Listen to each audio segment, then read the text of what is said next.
Senator Gold, at a time when Canada is facing growing external pressures such as protectionist policies and shifting global markets, internal unity and collaboration are more important than ever. Yet we continue to see rising feelings of alienation in parts of the country, particularly in Western Canada, with some voices even raising the prospect of separation. How is your government working to address these regional concerns in a meaningful way, and what specific actions are you taking to promote a stronger sense of national cohesion, one that ensures all provinces and territories feel not only heard and included, but also united? Senator Gold. Well, thank you for your question. You know, this is a great and diverse country, and one that throughout its history has reckoned with challenges that result from the differences in our regions and our perspectives, our experiences, and our aspirations.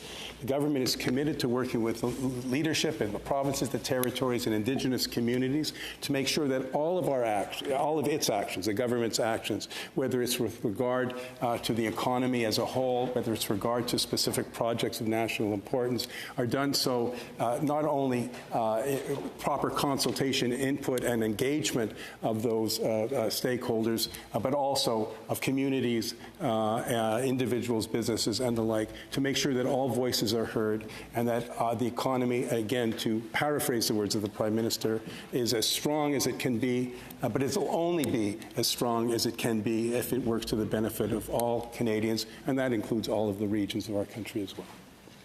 Senator Francis. Thank you, Madam Speaker.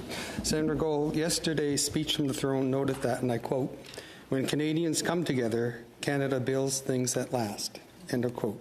Can you explain how your government plans to get provinces and territories to collaborate on these so-called projects of national significance? Senator Gold.